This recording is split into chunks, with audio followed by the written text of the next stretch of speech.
Good evening, everybody. Looks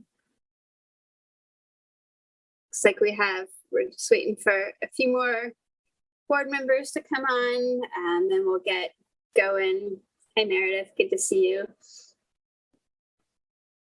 How are you feeling?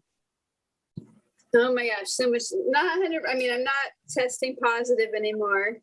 Now everyone knows I had COVID for a couple of weeks, but I was getting really stir crazy. I have a lingering cough, but I feel much, much better. And I'm really glad to be back working. Well, I was working at home, but you know. It was the hardest thing to be stuck at home. My oldest son just tested positive today. I'm like, oh God. Oh no. It's never gonna be over. I'm just gonna keep. Yeah, my husband's family came to visit, and after waiting 2 years, and we all got COVID. And so, yeah, it was not the family vacation we were imagining. You'll suffer together. No, but okay. Well, we'll shift it back to the professional world and HWMA. I see Supervisor Madrone's coming on, and I think Frank's here. So we have I believe we do have quorum. So we'll go ahead and get started, and hopefully other folks. Oh, and Robin's coming in. Super. Great. Okay. I'll go ahead and call this meeting to order. It's 5:32, and we will do a roll call. Chair Matthews. Okay. Chair Hogan is absent today, or for now at least. Chair Smith. Present, excuse me. You're okay. Chair Madrone. Are you making us all chair tonight? I'm here, absolutely. Great. And Chair Wilson. Here. Wonderful. Good to see and hear you all. Let's go right into the consent calendar. All matters listed under the consent calendar are considered to be routine by the HWMA board and will be enacted upon by one motion unless a specific request for review is made by a board member or a member of the public. The consent calendar will not be read. There will be no separate discussion of these items unless pulled for discussion. Would anyone like to pull an item from the consent calendar? Yeah, I want to pull the minutes from the from the June 9th meeting. Great. Any other items wish to be pulled? Okay, would anyone like to entertain a motion consent minus item A, the minutes from the June 9th meeting? Excuse me, could I get the name of whoever asked the minutes to be pulled? Oh, it's Councilman Matthews. Matthews, thank you.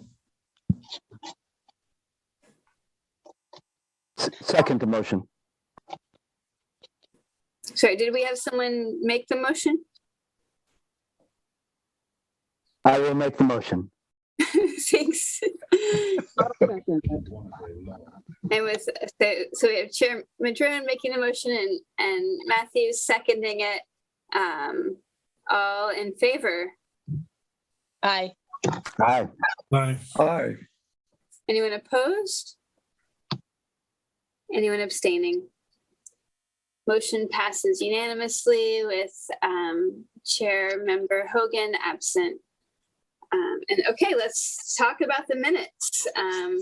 The only thing that I noticed is that I was marked as absent and honest, and obviously I was not, since I made several motions.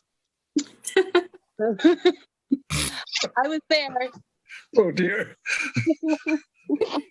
Good catch. Thanks for noticing. So basically we can. Does anyone else have anything they want to change or address within the minutes? Do any members of the public wish to speak on this item? Okay, we'll close that. So I think we could make a motion on the minutes, or someone could entertain the minutes with the correction that Chairperson Matthews was actually present during the meeting. Yeah, I'll make the motion to accept the consent calendar A with the change that I was there. Seconded. Okay, so we have Chairwoman Matthews and Chairperson Madrone making the motion with Chairperson Madrone seconding it. I think I'm actually supposed to do a roll call vote, so I'll just do that. And get public comment. Oh, I think I closed public comment, but I could. On items. Did you close public comment on items before on this specific one? I'm sorry if you did. Okay. I think I did, but I'll close it. What you did was we had public comment on the consent calendar, but we didn't have public comment on the amended minutes. That's what she's referring to, I believe. Well, I did ask if there's any members of the public who wanted to talk on the minutes, but I'll close it. I'll open it. Maybe I'll just double check it. Did anyone want to talk about the minutes in case I wasn't clear about that? Okay, we'll close public comment on item A, 2A from the consent calendar. Sorry, everyone. Okay, Chair Matthews. Aye. Okay, Chair Hogan is absent. I vote yes. Chair Smith. Aye. Thank you. Chair Madrone. Yes. Chair Wilson. Yes. Thank you. Motion passes unanimously with Chair Member Hogan absent. Sorry about that confusion there, everyone. We will move on to item 3, oral and written communication. This time is provided for people to address the board or to submit written communications concerning matters not on this agenda. Board members may respond to statements, but any request that requires board action will be referred to staff for review. Reasonable time limits may be imposed on both the total amount of time allocated for this item and on the time permitted to each individual speaker. Such time allotment portion thereof shall not be transferred to other speakers. Are there any members of the public who wish to speak at this time? Please raise your hand, either physically or virtually. Oh, I see Sarah from the LEA. Good afternoon, everyone. The sun has come out here in McKinleyville. It actually feels a little bit like summer. Leslie, you just let me know if this is not the right time, and I can certainly hold my thoughts. But I really just wanted to say a quick hello to everyone in this group. We're a new LEA across the state. I think about 20% of the LEA is new. And while I've been settling into my role, I've just kind of been listening quietly to these meetings. But feel free to contact me with questions. And then, Leslie, if it's okay, I just wanted to do a brief share about our independent hearing panel. Please.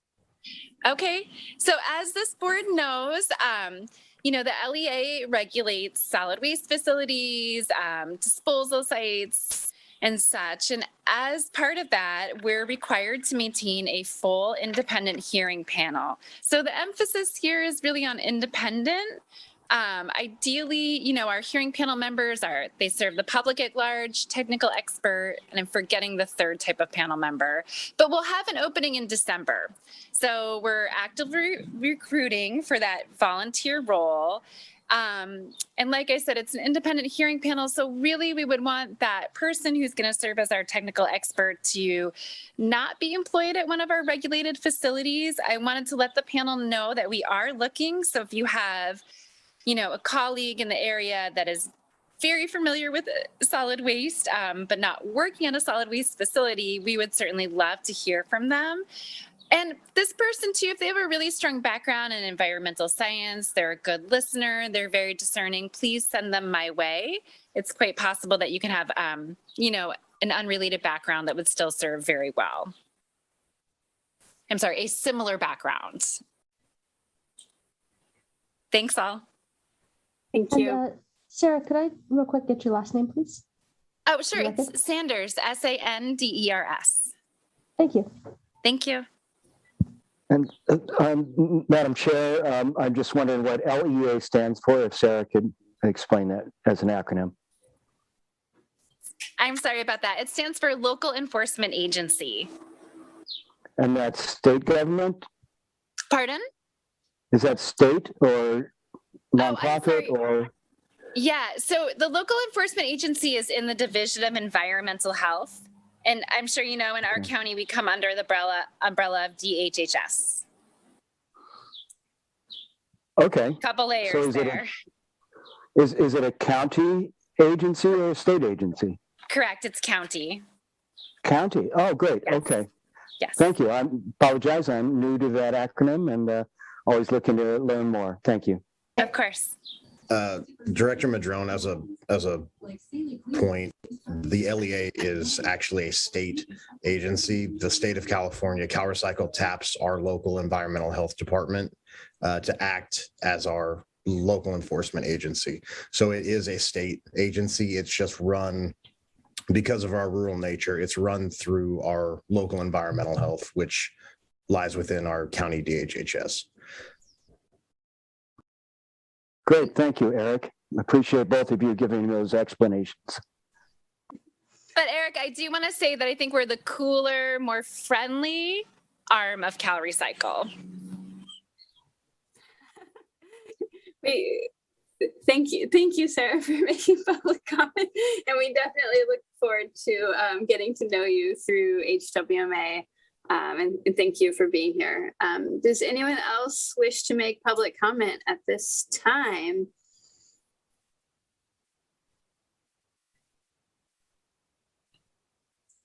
Okay, I don't see any other hands. So we will, Director Fuller, have we received any written public comment? No, okay. With that, we will close public comment and move to item number 4, which is Account Clerk 2 confidential designation. Approve the revision of the Account Clerk 2 position to become Account Clerk 2 confidential designation based on duties and as delineated in the job description. Director Fuller, do you have a report that you'd like to present related to this item? And you're muted. You're muted, Peter. There you go. Thank you. Apologies. The staff report as written, I will read what I believe to be the salient issues for this so that everyone can ask questions if they have them. The background is that the authority, we currently have 2 accounting clerks. One of these holds the Account Clerk 2 confidential designation position and is paid a higher wage than the other clerk who holds the Account Clerk 2 position with no confidential designation. These 2 account clerks currently share the payroll functions of the authority, which provides checks and balances across this function and helps ensure that our payroll is both timely and accurate for all employees. Payroll, including wages, salaries, leave balances, insurance, and other benefit elections for each authority employee, is one class of data that falls under the category of confidential information. The current job description for the Account Clerk 2 confidential designation includes payroll-related functions as confidential duties. These are on page 2 of the attached job description and repeated here for reference.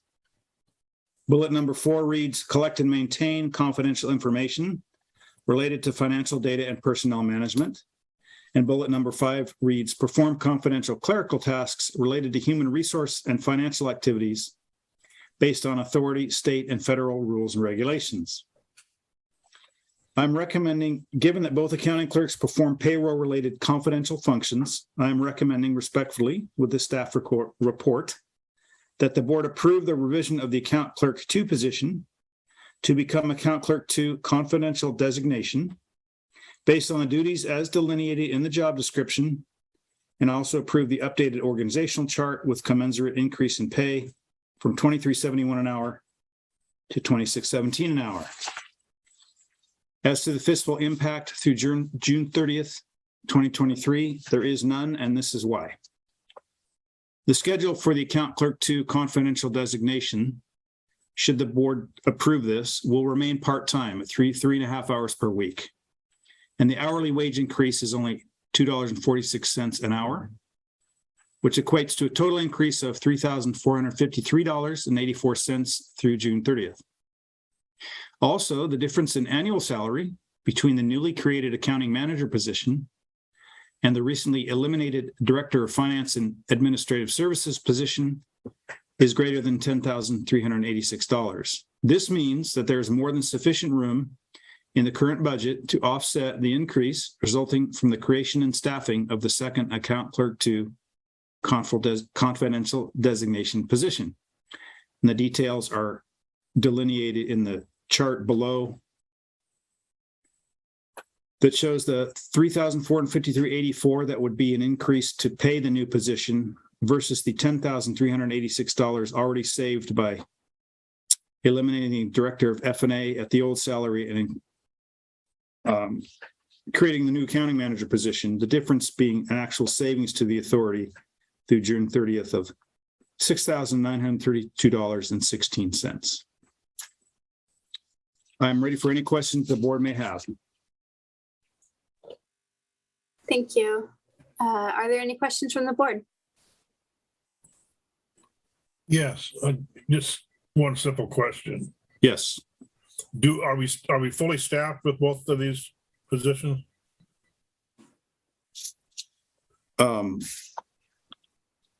Director Wilson, can you clarify fully staffed meaning? Do we have both positions filled? Yes, we currently have one without a confidential designation and one already at a confidential designation. There is room for a second at the confidential designation with a commensurate increase in hourly wage of $2.46. Yes, they're currently staffed. They're just different pay levels. So we're not changing, we're not having to go out and recruit anybody. We just that is correct. Okay, that's all I needed to know. Thank you. That is correct. That's a valid question. I appreciate it. I have a. Move approval. I'm sorry, go ahead, Leslie. Excuse me. No, you go ahead. Well, I was going to go ahead and make a motion to approve staff recommendation. Okay, well, we will bookmark that. And I have a quick question and I want to open it up for public comment as well. I noticed, I looked over the experience in education, and I'm wondering if we might want to, or have you thought about, sorry, I'll back up. Often with, staff members who do handle confidential papers and things, there's, kind of a one-day training or a training that people take to learn best protocol for doing that. Do you know if that's planned for this change in designated duties? Thank you, Chairman Castellano, for your question. I had not, I had not planned that for the simple reason that this person has been sharing the payroll duties with the clerk who is at the other confidential status for so long that the issue of confidentiality in terms of the data, I was thinking of it that it wasn't, I didn't see it as necessary because I already trust this person to handle the data. But if it's a matter of protocol, if the training is important, I can certainly see that happens. This person might already have had training that I was unaware of. I know that the clerk that already at the confidential designation has had some HR training. The one I'm recommending for promotion into the new position may or may not have, but I can certainly find that out. Okay, super. And with that, I will open it up for public comment. Are there any members of the public who wish to speak on this item?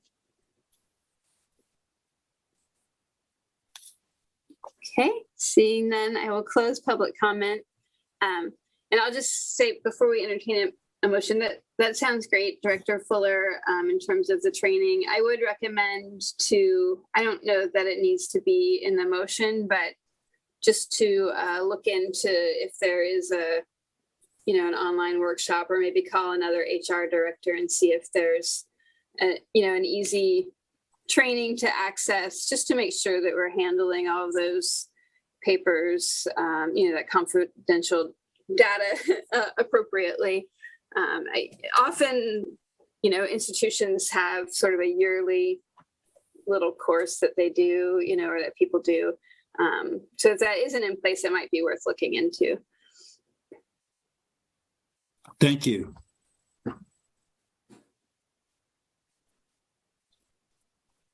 Okay, do any other directors wish to say anything or entertain a motion now? And Supervisor Madrone was ready with one. Yeah, I would move that we support staff recommendation. I'll second that. Okay, we have Chair Madrone making the motion and Chair Matthews seconding it. All in favor, Director Matthews. Director Hogan's absent. I vote aye. Director Smith. Aye. Thank you. Director Madrone Aye. and Director Wilson. Yes. Okay, motion passes unanimously with Director Hogan absent. And we will keep rolling right along to item number 5, a standing item, the CRV and recycling update.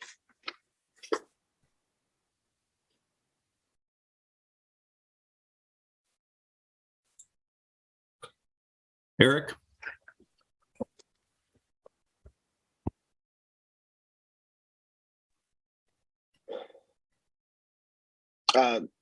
Good evening, Chair. I do not have much to update other than at the next meeting, we will be bringing back an adjusted timeline for some of the activities. We have still not secured all funding necessary for some of the activities that we will need. So we will be bringing back an updated and adjusted timeline the next time we meet. Thank you. Okay, do we have any questions? Okay. Yes. Yeah, sorry, grabbed my hand up there. Thank you, Madam Chair, and Eric. I've been thinking, I had heard that there was a possible facility found in Arcata. I know that there's going to be a process. You're looking at a lot of different options for where the Eureka Recycling Center might end up based on board direction, et cetera. And we've had some pretty robust conversations in the last couple of months about our options and a lot of different things. But, I was recently thinking that, well, what if we actually found a facility in Arcata, and I've heard this may be possible, but I don't know the details, that actually could handle the food waste part of this. And the reason I say that is because, what we're currently on a pathway to do is move the Eureka Recycling Center. So that means we're going to have the cost of relocating that into another location. And then we still have to modify the existing site to handle the food waste. If we were able to find a site in Eureka or Arcata that could handle the food waste part of this so that we didn't have to move Eureka Recycling Center, would that be a cost savings? And I don't know, but I just would like to suggest to this board that maybe we need to back up just slightly and have a broader arena of what we're looking at here from a cost benefit perspective, if not just the options of where the Eureka Recycling Center could go and what those different costs are, but is that still the best decision if in fact we could find a site where we could do the food waste at? And, it saves all that cost of moving the Eureka Recycling Center. So anyway, just a question, a thought to staff. Thank you for all your hard work on this. I know none of this is easy, It's coming at us pretty fast, and we appreciate our help from our consultant and everybody, all the cities and Ecology and Humboldt Sanitation, everybody that's trying to figure this out, including Humboldt, right? So it's a big puzzle, but I just thought I would ask that question. Is it too late to kind of take at least a small step back, look at the big picture, and analyze our options? Thank you. And I just want to make a quick report, and I see you there, Robin. I'll call for you on you in just a moment, because that has come. So last week, the kind of the special committee, or no, sorry, this week, the special committee related to facility location met, which included Director Fuller and Eric and Tony and Scott Pesh and myself. And definitely, actually, Eric brought forward that that same idea. I hope that's okay to mention, Eric. And, you know, one thing I think could be useful would be, you know, clearly we can't really present any of that materials right at this moment, and it's a little premature, but I think it might be useful to discuss. We don't have a meeting scheduled in August, but it may be useful to schedule a special meeting get into more depth around this issue, just because there are a lot of moving parts. And that would also, I think, maybe create an opportunity for some of our member agencies to, Yes. you know, staff to be able to participate, and potentially it would also, I think, be great to have Linda Wise from Ecology participate. This is just kind of just going with this here. So, and I would love to hear your thoughts on that as well, Eric, but that's something I think could be really useful for this board, because this is a matter of great importance to the agency. And, you know, there's just a lot going on with it right now in terms of trying to get all of these different responsibilities kind of working together in the most financially responsible way. Yeah, Chairwoman Castellano, I know at the ad hoc meeting that I attended, one of the, it seemed like not a request, but it seemed like interest in the board would be showing a little bit more short-term options instead of just going straight to a possible purchase of a property. And also, as Director Madrone mentioned, maybe a better cost study on what it would look like to instead not move the recycling center and permit a facility. So I know I would be more than happy to bring several different options, both short-term, long-term, and a possibility of permitting food waste at a different location to the board at their pleasure. Chair Castellano? Sure. It's so sorry. And there's a few people on stack. I'm like, ooh, go for it. And then maybe we'll have Peter and then Robin. I know you've been waiting, so I'm sorry for that. Go ahead, Director Wilson. Yeah, I don't.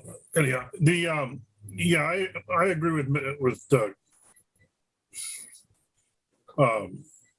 Director Madrone, as well as the other comments that you've made.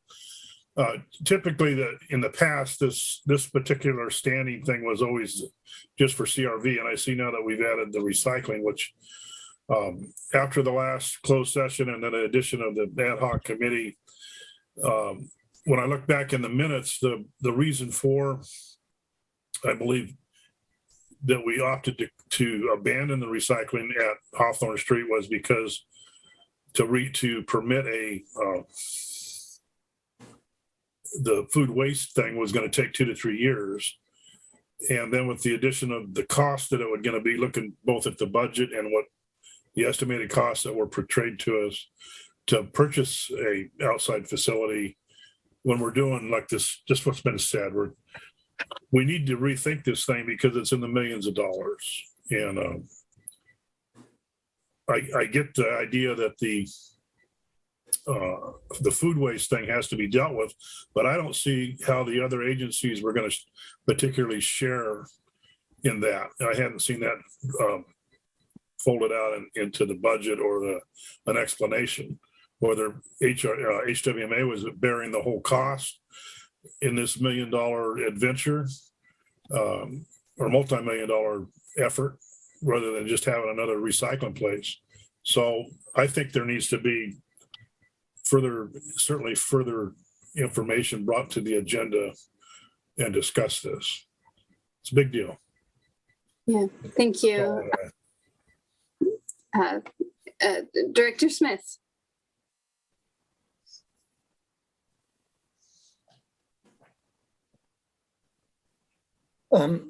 I guess the point that I'd like to raise is very definitely a little premature, but I think it's necessary to say something ahead of time.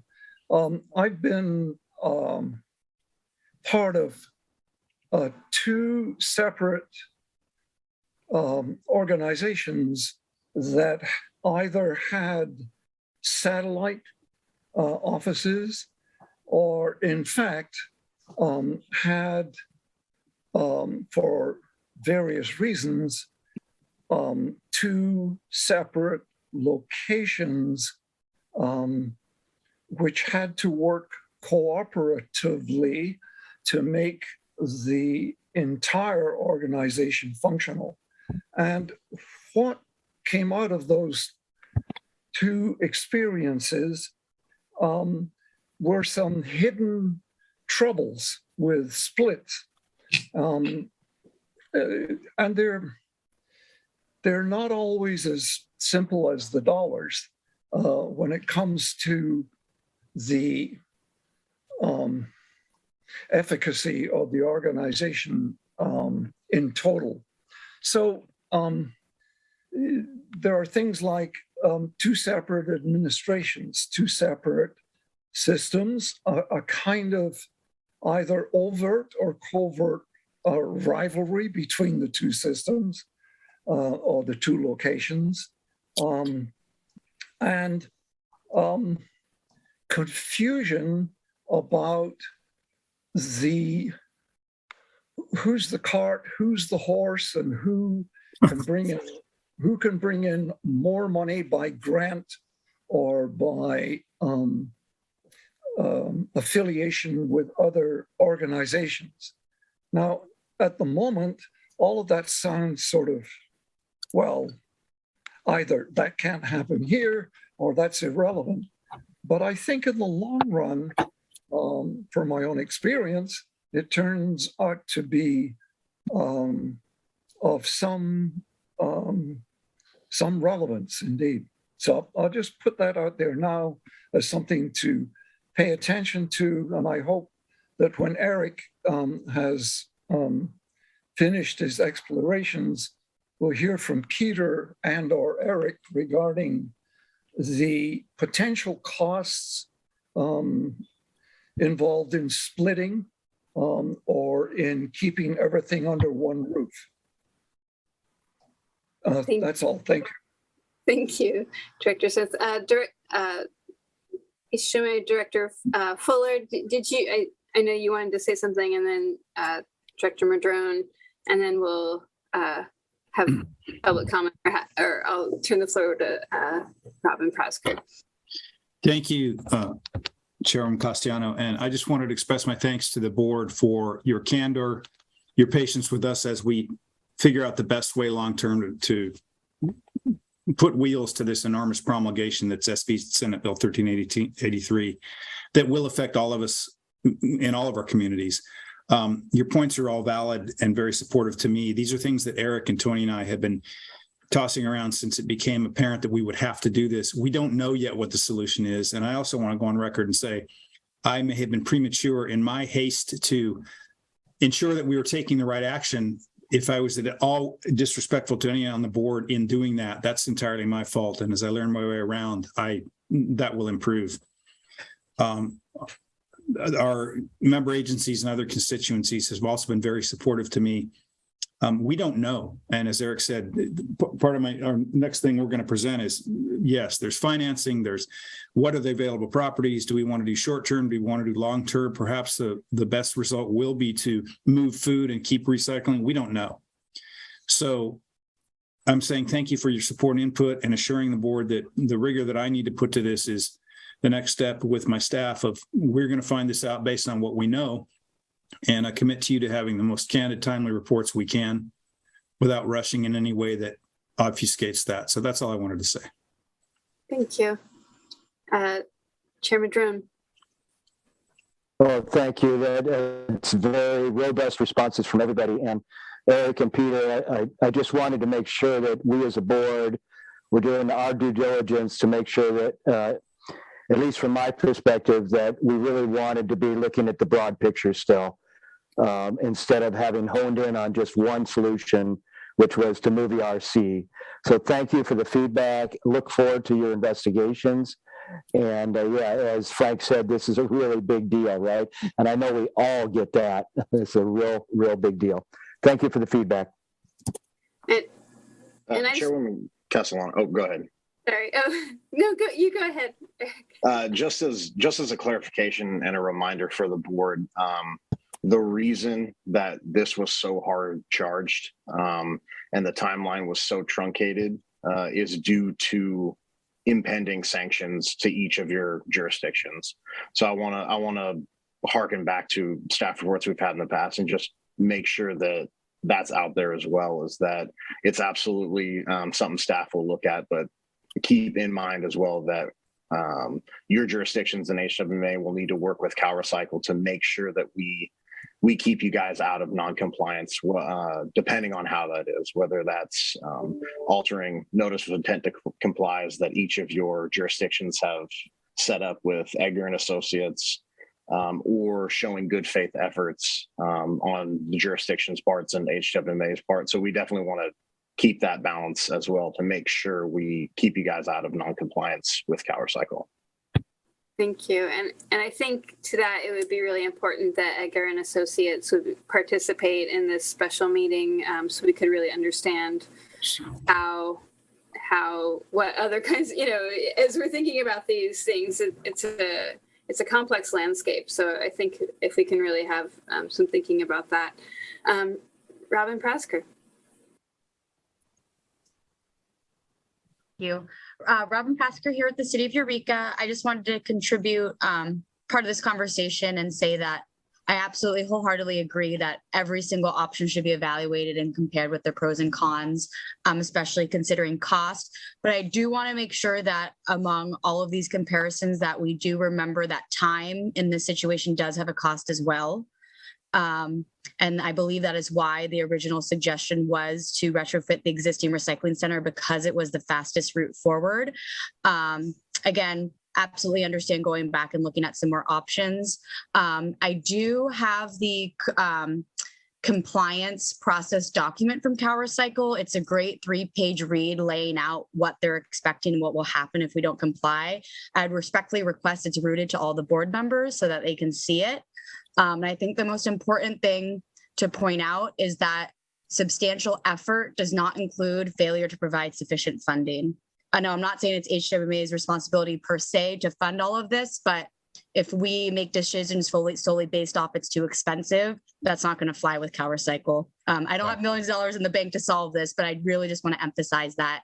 And I'll go ahead and send that document to Director Fuller, hoping that you guys will all get to read over that and just get a little bit more detail into the timing of all this and what other things could look like if we don't move as fast as reasonably possible. So thank you. Thank you. Does anyone else wish to make comment on this? Let me look and see. I don't see any other hands raised. Okay. I did mention the idea of a special meeting.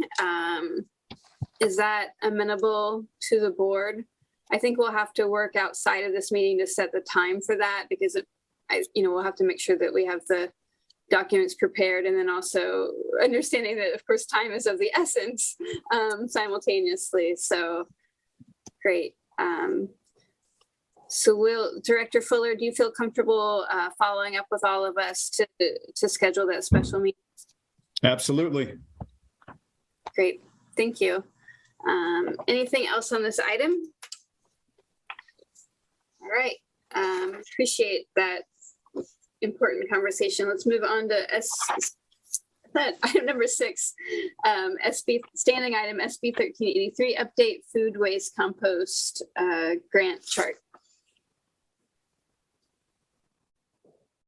Well, having just discussed the possibility that food waste may be elsewhere, we are nonetheless presented with a Gantt chart that Edgar put together for us, which is really nice. Does everybody have it in their packet? Were you able to print it or can you see it?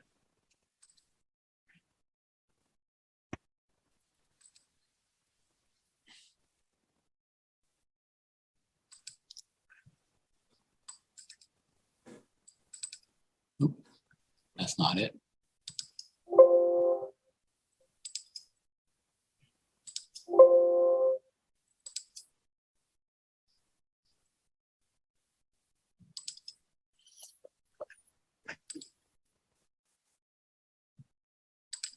Well, I can't find it here. Put that up on my screen.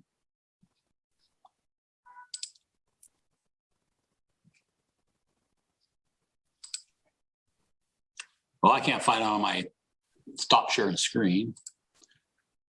Eric, do you have it available and can you pull it up? Yeah, give me 1 second. Yeah. Thank you.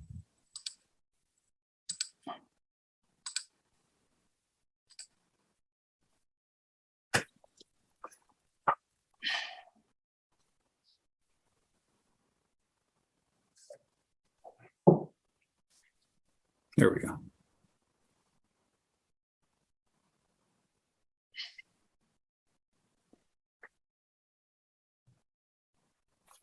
Okay, thank you, Eric. I will kick this off and then invite Evan and Eric to comment as necessary. Should the board have questions, we can address those as well. So what's in front of you is this, again, assuming that we're going to go ahead with food waste, organic waste processing here on the what will be the repurposed floor, which is the location of the current ERC. The top line is solid waste facility permit, which would in September, we'd begin application for that at the Hawthorne Street Transportation with a projected 6-month process to ensure that all permitting requirements are met. And that would lead into March 2023. We would be approved and ready to go, ready to operate for anybody that could self-haul or anyone else who could haul organic waste, green and food waste with appropriate separation and operations.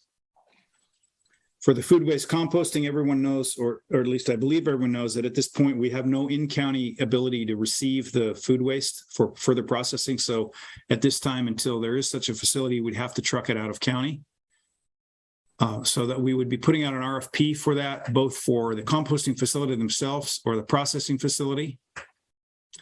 And whether or not that's bundled with the trucking, we don't know. Everyone's here is savvy enough to know there are advantages to each. Maybe we want independent haulers. Maybe we want haulers that are committed to the organization receiving the waste. There are pros and cons to both, and we would, of course, vet those. And with the goal that it being in March, commensurate with what's happening with our permitting, the compost facility or the food waste facility would be ready to receive all that waste from our transfer station. And then all waste brought in and moved across our floor would then be trucked out to that facility awarded the bid.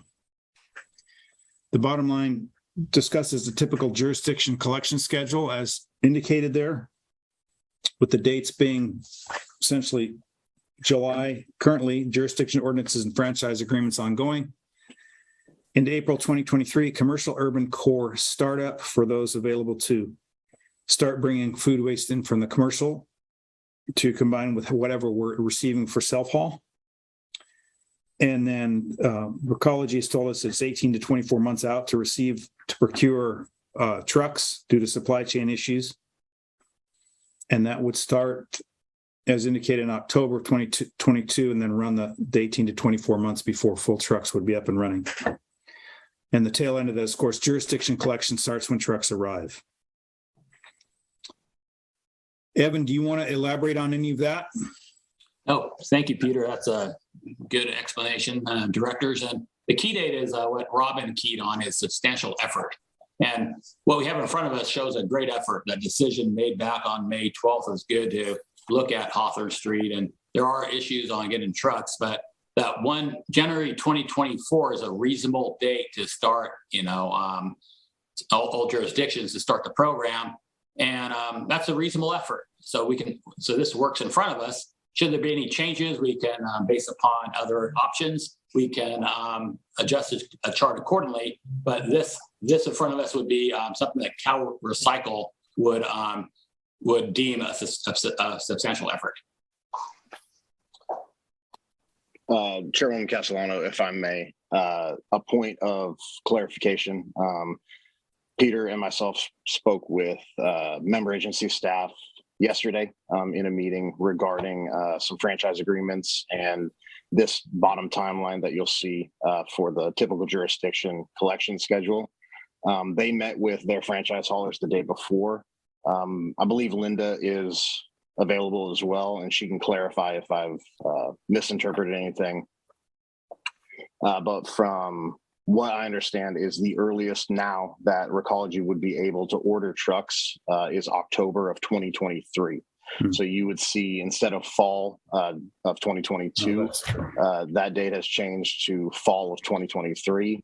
And I believe the earliest implementation for full route trucks would be in first quarter of 2025. And Linda, if you're available, you can clarify any of that if that is incorrect. That's true, and it's in particular for areas that don't already have, a lot of systems in place with universal collection, because that's also part of what SB 1383 is requiring a 3-can system. So that's particularly true for them. Some of the other jurisdictions have better established systems, so we may be able to do something in between, like a pilot or something like that, but it would be something that we'd have to hash out in an agreement and franchise agreement to get that hashed out. And the sooner we can do that, the sooner I can present to my leadership to be able to have trucks and other equipment included in the following year's budget.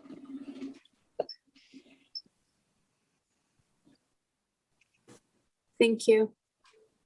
I have a quick question then. So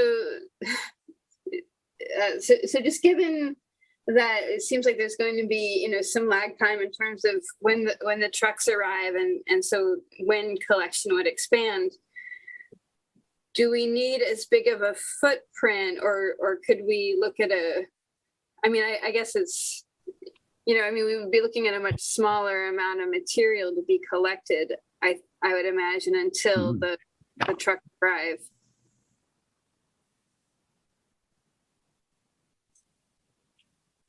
I see Evan Edgar nodding. Oh yeah, that would be correct. In the urban core, there could be some, pilot or startup in order to service people in the short term, and then of course always a self-haul and a green waste and people who have existing green waste collection could start some food waste collection, but all that goes back to the franchise agreement. So it is a ramp up, and that is correct. And the way that the RFP was going to be structured, one aspect of it I have in a roadmap, that they have tiered pricing for each 20 ton per load increment. As tons increase, the pricing would change based on volume. So that's one of the features that would be in the RFP, was to recognize that startup, the startup and ramping up of the program. Thank you. Director Madrone, you have your hand up. Well, thank you. Yeah, nice chart. Appreciate the feedback, and thank you, Linda, for being here to explain, the supply chain issue, because that controls the timeline here in a big way for the bulk of the material. And what I've just heard is that it's going to be 2.5 years before collection begins. That's what the timeline we have today.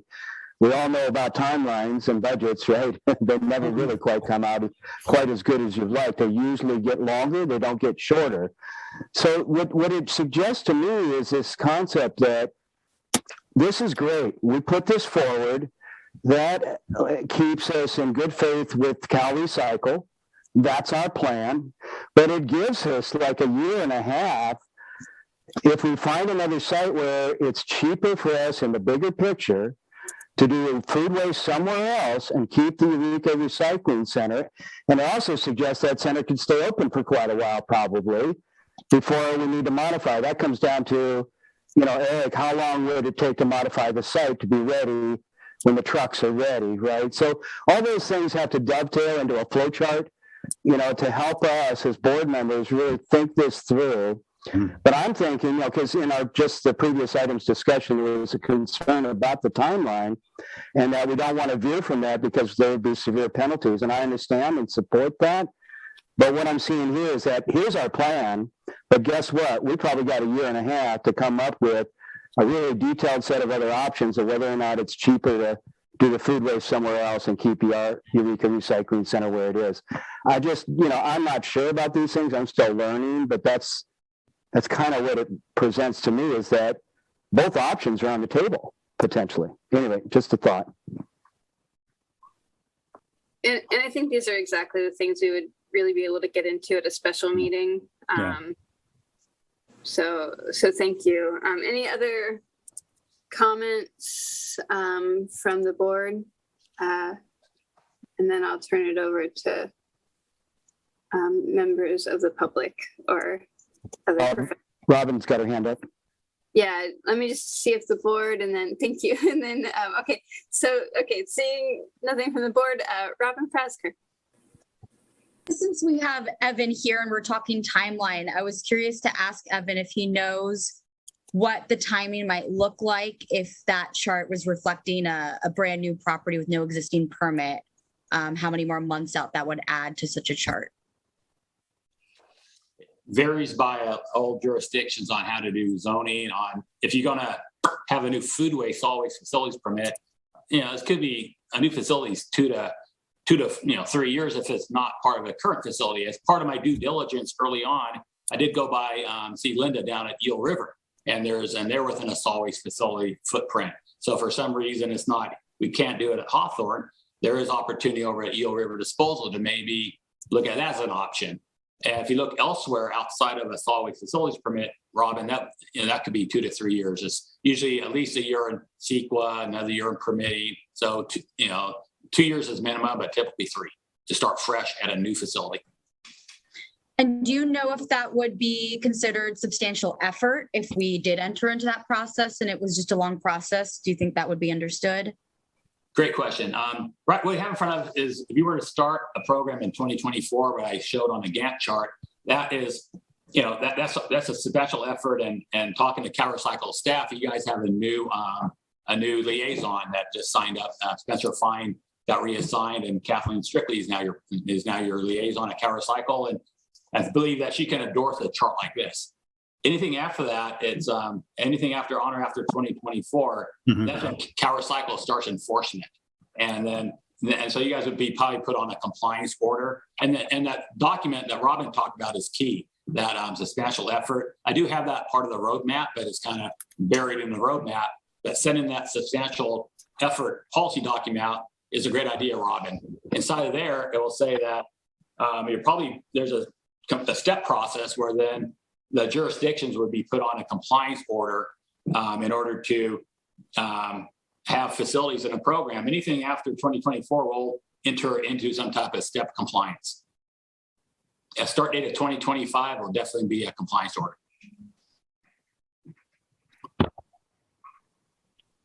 Director Fuller. But just so the group knows, I have reached out to Kathleen Strictly and also Spencer, just because he was my contact I was used to working with, to address that specific question. Who's in the enforcement or compliance group? With whom can I liaise to address these very valid concerns? So as soon as I hear back, I will disseminate that, share that information.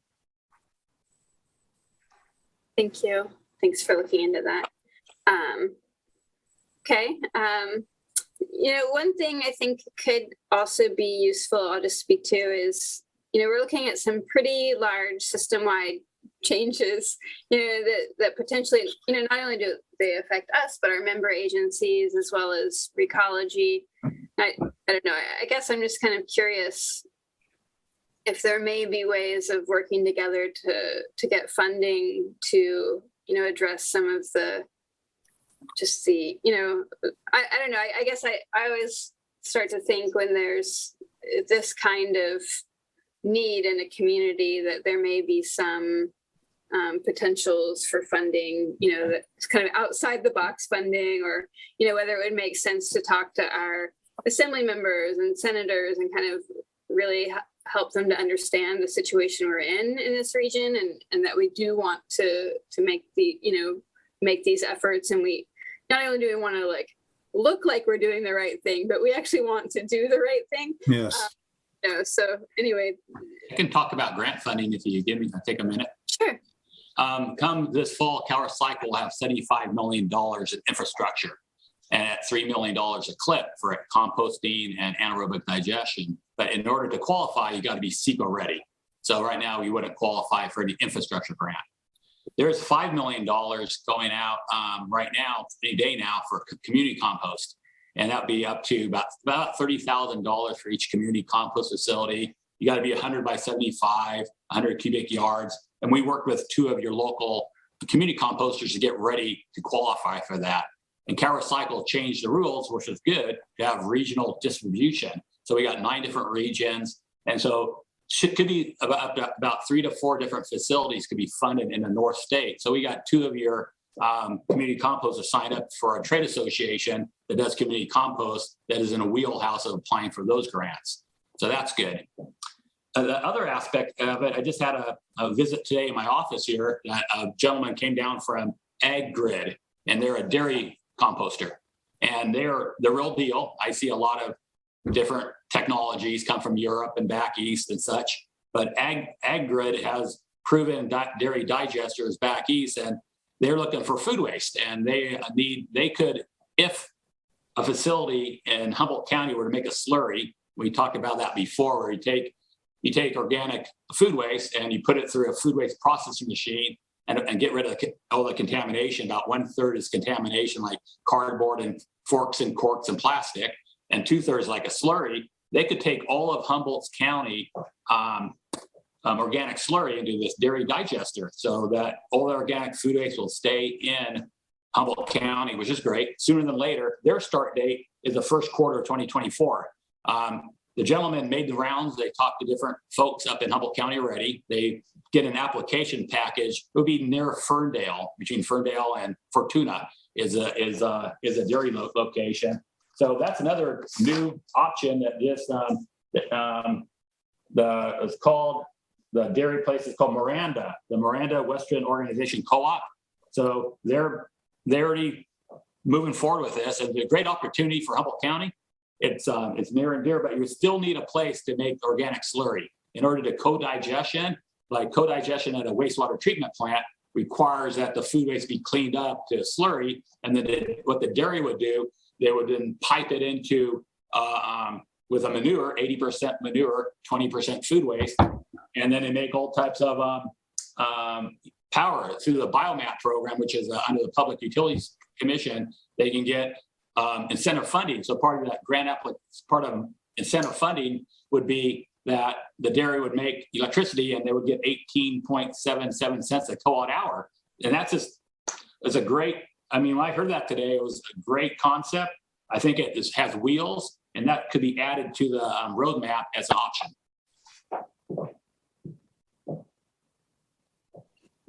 Thank you. I know that Eric and myself both attended a meeting with the Ag Grid folks on, I don't know, this week's gone by so fast, maybe Monday or Tuesday. But it does seem like it could definitely give us some options there. Anything else for this standing item? I got one more of the question about edible food recovery. I have an update on that as well.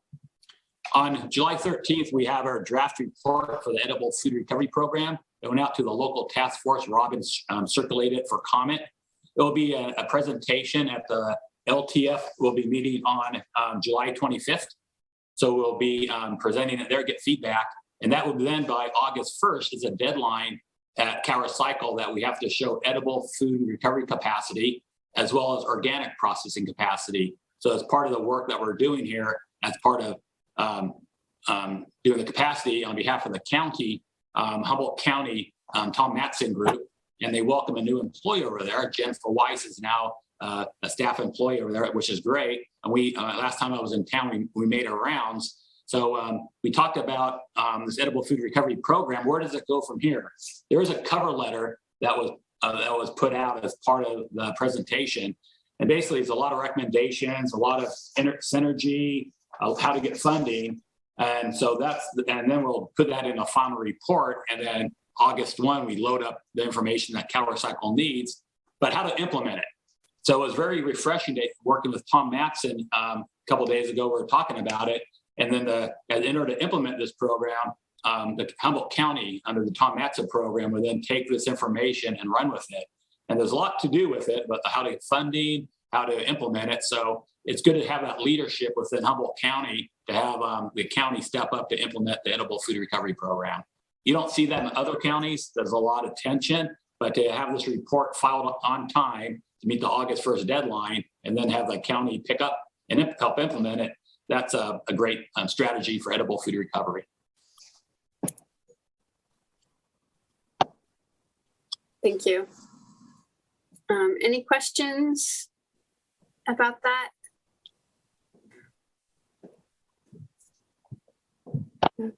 Okay. Anything else? Thank you. That's good to hear. Anything else on this item before we move on? Okay, we'll move on to standing item number 7, board member reports. Do any members of the board wish to report anything at this?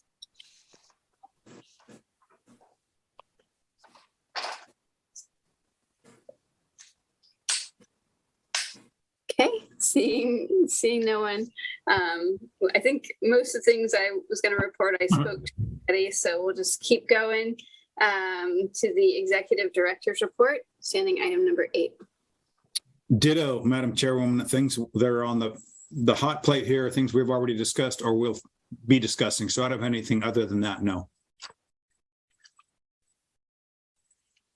Okay.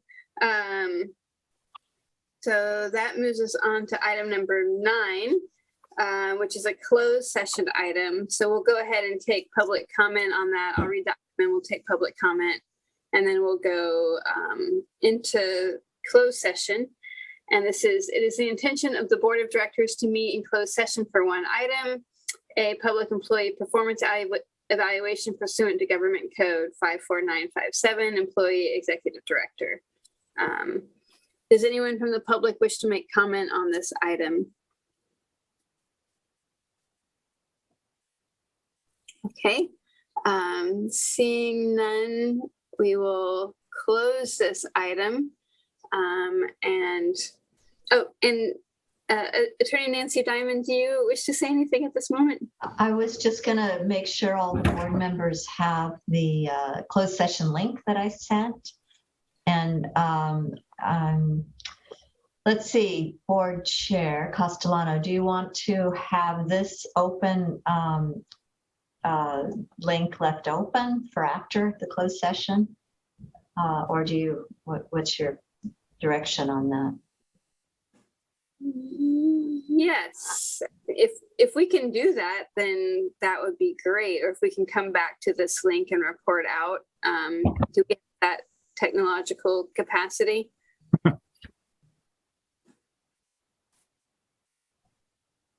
Peter, looking at you. I don't know, Eric, can we do that? I think we can do that. I'm not entirely certain. So I don't have the link. I'm not the one who created it, so I couldn't say for certain or not. Thank you, Peter. There's no reason. Go ahead. Go ahead, Director Madrone. No, I'm so sorry. No, go ahead, Eric. Okay. I think, Peter, you probably won't be in this closed session. Is that correct? Yeah, so if you just stay in this meeting here, it'll keep the meeting open.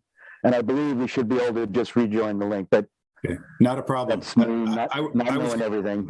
I was going to go there. That's the extent of my technical prowess, but I'm happy to do that. I'll just stay on this link. So yeah, that should be fine. This, Okay. I'll make Director Fuller the host, and that will keep this one open. So that should be acceptable. Thank you, Eric. Yep. Thank you. Okay, well, with that, we will move into closed session and we will return to this link to report out at the end of closed session.